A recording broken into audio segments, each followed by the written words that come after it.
Let's say you invented or bought a machine that can take you back in time, and you decided to try it. Let me give you one important piece of advice. When someone travels from one country to another, they usually get hungry. The moment they arrive, they start looking for somewhere to eat. Now imagine traveling through time, skipping years in the blink of an eye. Of course you're going to get hungry, and of course you're going to look for food. So listen carefully. If you ever go back to the year 1996 and find yourself in the state of Maryland, in a small northern town called Point Boulevard, you'll take the highway that leads there. About 500 meters after entering the town, on the right side of the road, you'll see a small burger stand. The stand is run by a massive man, nearly 2 meters tall, weighing over 200 kilograms. He's bald, his arms covered in tattoos, and there's usually a crowd gathered around his stall. He looks busy, successful. Here's advice from one brother to another.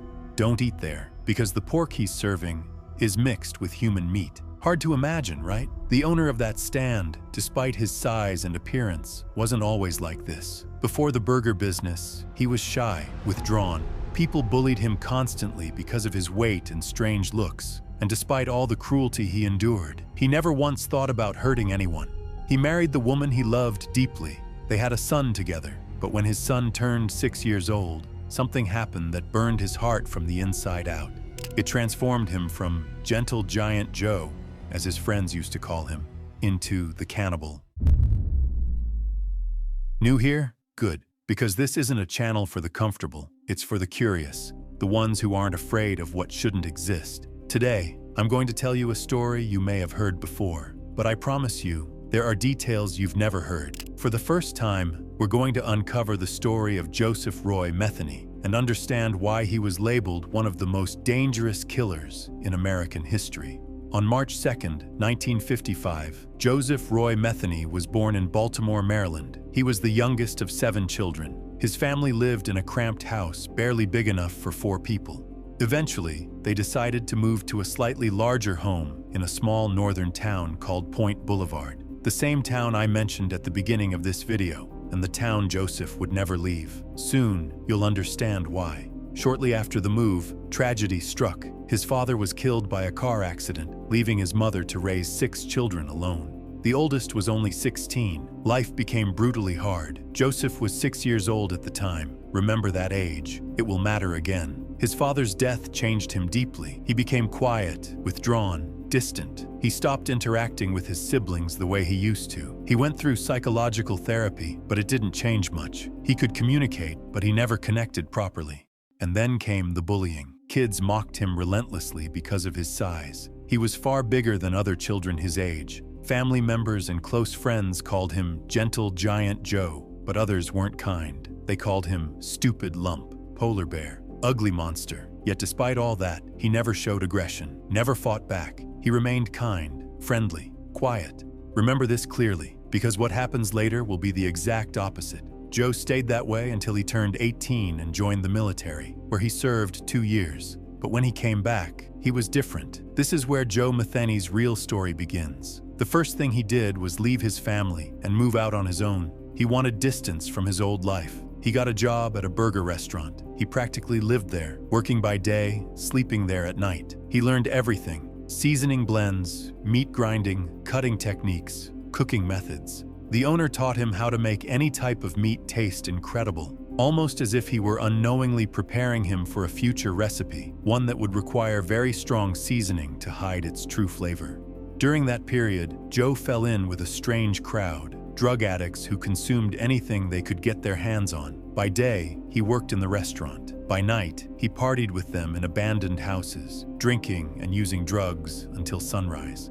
Eventually, his behavior cost him his job. He ended up sleeping under bridges or in those same abandoned houses. And in that darkness, filled with drugs and alcohol, Joe met the love of his life, Kathy. Compared to the people around him, she seemed pure. After only a month together, they got married. Joe suddenly felt responsibility. He started moving from job to job, all within Point Boulevard. Despite his chaotic lifestyle, he remained likable. People even offered him work without him asking. He wasn't dangerous. Not yet. They had a son. He named him Roy, after his father. Joe would always say he had waited his whole life for a son he could name after his dad, the man who had impacted him the most. Even though he died when Joe was young, Joe poured every ounce of love he had into his son. Roy became his entire world. He often said Roy was the only reason he kept going in life. Everything stayed this way until Roy turned 6 years old. Remember that number? At the time, Joe was working as a truck driver. One day, he left town for a 2-day trip. When he returned home in 1994, the house was empty. His wife was gone. His son was gone.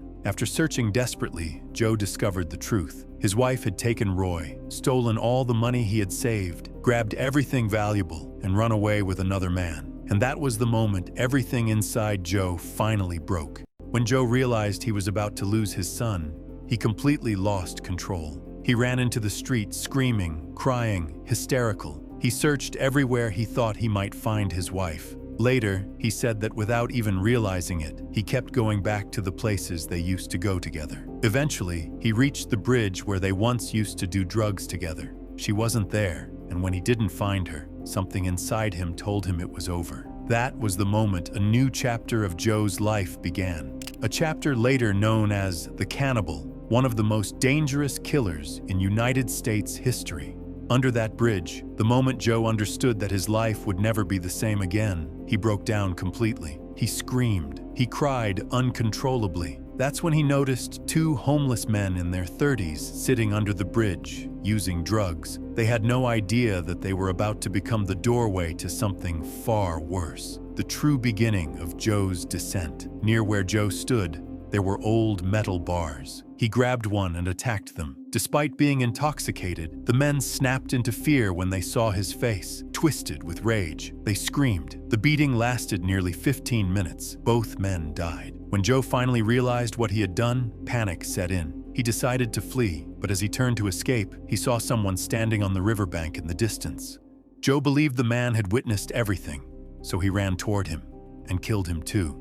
Afterward, he disappeared. Eventually, police arrested Joe. They had been investigating and already suspected him. However, due to insufficient evidence, he was released after 18 months. After his release, Joe moved into an abandoned trailer on the outskirts of town. Every single day, he would sit at the entrance of the town, waiting for the day his wife would return his son to him. During the day, he waited. At night, he used drugs. Then one day, something shifted. He decided he would take revenge on his wife. He didn't know where she was, but he convinced himself she was a prostitute, and that any woman who resembled her or reminded him of her deserved to die.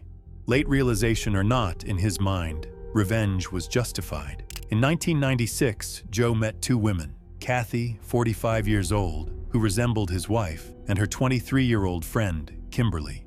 At the time, Joe had returned to working as a burger cook at a restaurant near town. The women often visited the restaurant because they liked his cooking. They had no idea what was coming. Eventually, they began visiting his trailer regularly to use drugs together. One day, without warning, after consuming a large amount of drugs, Joe snapped. All he could see was his wife's face in Kathy. He grabbed a knife and stabbed her 3 times in the neck. She died instantly. Kimberly tried to fight back, but after more than 16 stab wounds, she died too. Joe sat beside their bodies, thinking about how he would get out of this. Then he made a decision. Using the same knife, he dismembered their bodies, placed the remains into bags, and stored them in a freezer. He told himself he would figure it out later. The next day, while seasoning meat at work, an idea came to him. A profitable idea. I have meat, I have spices, I'm skilled at making burgers. Why not start my own food cart? He took some pork from the restaurant, along with spices, and returned to his trailer. He pulled the bags from the freezer, he cut the flesh, mixed it with the pork, added spices, and the next day, he opened the cart and started selling. No one noticed the taste, no one suspected, no one imagined they were eating human flesh. Soon, he started gaining regular customers.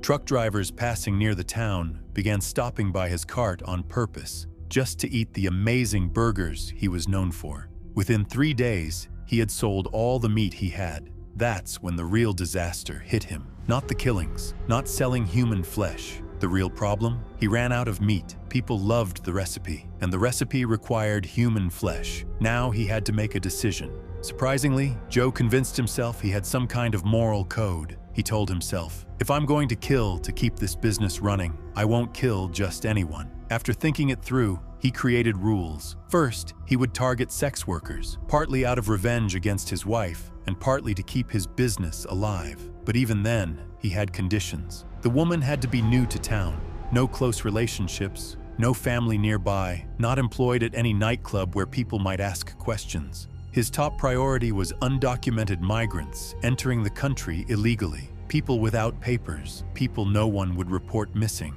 And finally, any woman who resembled his wife, regardless of who she was, became a potential target. One of his victims was a young Mexican migrant who had recently crossed into the United States illegally. The strange part? The young man approached Joe's food cart on his own. They talked. Joe learned he had just arrived in town a few days earlier. It was as if fate had delivered him directly to his executioner. Joe gave him a free burger, then invited him back to the trailer. That's where he killed him, dismembered him, seasoned the meat, and added it to his supply. For nearly a year, this continued. More than once, Joe sold pure human flesh, not even mixed with pork. During that time, he murdered over 27 people. 14 of them were sex workers. He often returned to the bridge where he committed his first crime. It was full of homeless people, addicts, drifters, people no one tracked, no one looked for. Because many of them struggled with drugs, convincing them to follow him to the trailer was easy. According to every source, Joe did not lure his victims for sex. He didn't torture them for pleasure. His only goal was to kill and turn them into product. Everything continued smoothly until the day he brought a sex worker named Rita back to his trailer. What Joe didn't know was that Rita had trained in ballet and gymnastics.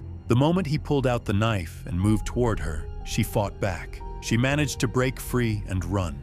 When Joe realized she had escaped, he panicked. If she reached the police, everything would collapse. He ran after her like a madman. But Rita climbed a 10-foot fence, nearly 3 meters high, and got away. The first place she ran to was the police station. Less than an hour later, Joe was arrested. When officers took him into custody, he didn't resist. He didn't lie. He confessed to everything, in disturbing detail. He even led police to the burial site where he had disposed of remains. There, investigators discovered more than 14 severed heads. Joe had kept the heads separate because, as he stated, they weren't useful for burgers. He confessed fully. The reason? That day, he had completely lost hope of ever seeing his son again. He knew he would never return to the entrance of the town to sit and wait. Life meant nothing to him anymore. Initially, he was sentenced to death. However, because he had been under the influence of drugs during the crimes, his sentence was reduced to life imprisonment in solitary confinement.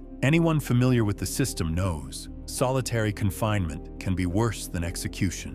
From 1998 until 2017, Joe remained alone in his cell. On August 5, 2017, during routine lunch delivery, a guard found him lying on the floor of his cell. He had died at the age of 62, and that was the end of the story of Joseph Metheny, one of the most disturbing killers in American history. That's today's story. Let me know your thoughts in the comments. Did you feel sorry for him, or did something about him feel wrong from the very beginning? Because honestly, I'm conflicted. A childhood built on poverty, relentless bullying, a father taken from him at 6 years old, silence growing where a voice should have been, and just when it seemed like life finally gave him something worth holding on to, a son, a name, a reason to stay alive. At 6 years old, again, everything was ripped away. His wife vanished, his child disappeared, and the house he came home to felt less like a home and more like a grave. Not everyone who breaks stays human. So tell me, was he a victim of cruel fate, or was the darkness always there, just waiting? See you in a new video.